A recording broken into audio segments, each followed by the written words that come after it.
and Jeanette Joy Basaka, BSET 3A BPO. The etymology at the middle of French from the word research or researcher is to go about seeking. And an old French research means researcher plus searcher or searcher.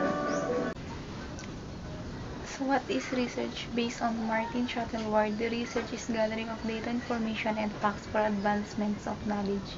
And based on Creswell, research is collecting and analyzing information to increase our understanding of a topic or issue. So there are 3 steps included here. Number 1 is pose a question. The second one is collect data. And the third one is present answer. Research is a Webster defined the term research as a careful and systematic study and investigation in some field of knowledge. It is careful and systematic since occurrence of action may only be known by first defining the condition that needs corrective measures, followed by an analysis of its background and effects. So here are the some importance of research. The first one is a quest for knowledge and understanding, an interesting and perhaps useful in experience, a way to broaden and frontiers of knowledge, a way to improve quality of human life occurs for qualification, a career, an essential process for commercial success, and an ego boost for you. So we have 4 characteristics of research. Here are the first one is intellectual curiosity. With reflective thinking or inquiry, getting information as to novelty or usualness, seeking questions, constant reading, using experiences, creativeness, inventiveness, and testing hypotheses. The second one is prudence, conducting the study at the right time, at the right place, wisely, economically, efficiently, and doing the right thing at the right times. And the third one is healthy criticism, doubtful, as to veracity of the results and truthfulness of the findings. And the last one is intellectual, honesty, honest in collecting or gathering data, arriving at honest result. So we have 6 characteristics of research. The first one is empirical, based on direct experience or observation, collection or data relies on practical experience without benefit of the scientific knowledge of theory. Second is logical, based on valid procedures or principles done in orderly manner, drawing valid conclusions. Third is cyclical, start and end with a problem. From conclusions and recommendations, many researchable problems pop up. Cycle is repeated but must follow the definite format and style.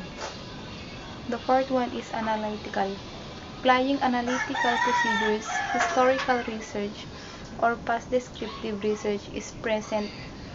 Experiential research is future. Case study past, present, and future.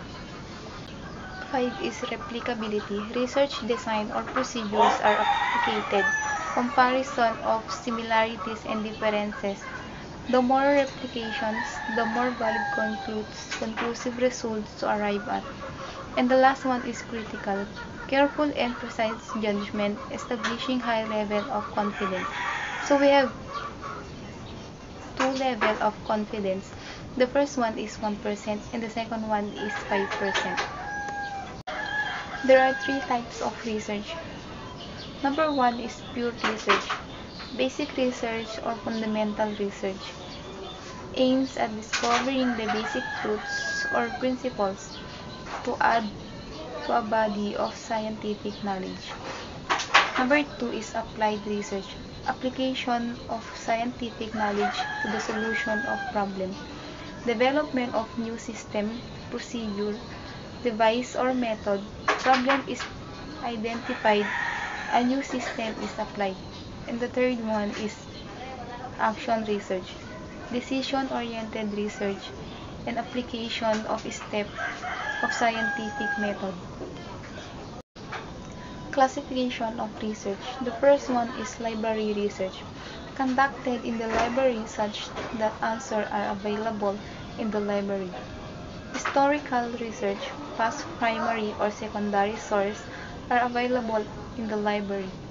The second one is field research, conducted in a natural setting, no changes in the environment applicable to descriptive survey and experimental methods.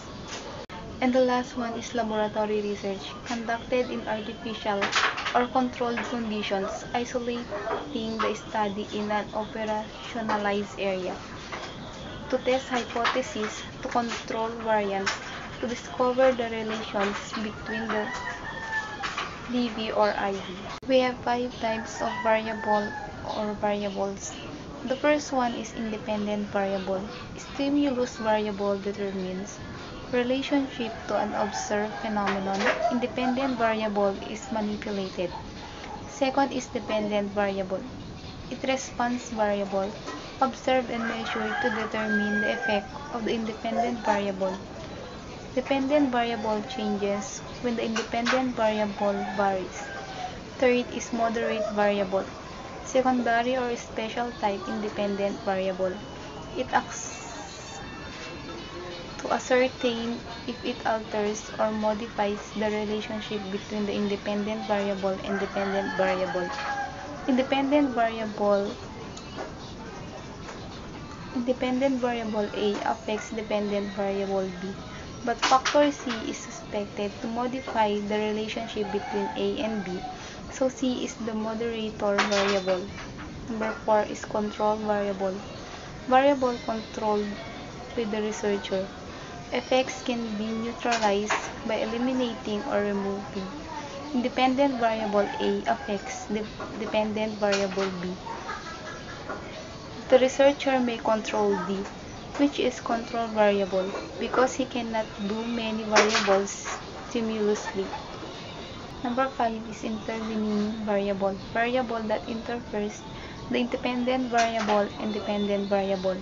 Effects can either strengthen or weaken the independent variable and dependent variable. Independent variable A affects dependent variable B. Intervening factor F might have an effect on dependent variable. So here are the some steps of scientific research. First is observation and formation of the topic. Second is hypothesis. Third is conceptual definition. 4 is operational definition. 5 gathering of data. 6 analysis of data. 7 data interpretation. 8 test revising hypothesis. And the last one is conclusion. Research design. 1 is historical method. History deals with past events. Systematic critical inquiry of the whole truth of past events using critical method in the understanding and interpretation of facts, current issues, or problems. So we have 5 uses of historical method. The first one is research the past for solution to contemporary problems and needs. Second is throws light on the present. Third is gives people a sense of continuity of the past to the present. 4 is enable communities to grasp their relationship with the past to the current issues. And the last one is chronicles events of enduring work upon people consciousness of unity and feeling of the importance of human achievements. Research design number 2 is descriptive method. So we have present conditions, purpose to find new truth and develop of new instruments. We have increased knowledge, new generalization, new causal relationship, more accurate formation and problem, tests, questionnaires, interview, observation schedules, checklists, scorecards, and rating scales. In research design, we have type of descriptive research, which is descriptive survey, descriptive normative, descriptive status, descriptive analysis, descriptive classification, descriptive evaluative, descriptive comparative, correlational survey. Number 3 is experimental method. So we have three types of experimental method. The first one is counterbalance design.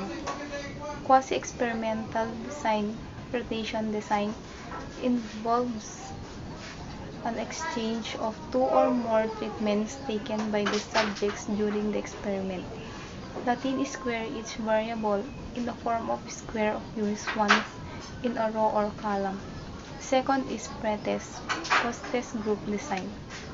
Involves the experimental group in the control group carefully selected through randomization procedures. Pretest is given to both groups at the beginning of the semester and post-test at the end of the semester, but the control group is isolated from all experimental influences. And the third one is complete randomized design. A group of test plants or animals is studied only once by subsequent treatment is applied to determine the cause of change. No control group, but the subject will undergo randomization procedures. And the last one of research design is case study method. So we have 5 cycles of case study method. One is recognition and determination of the status of the phenomenon to be investigated.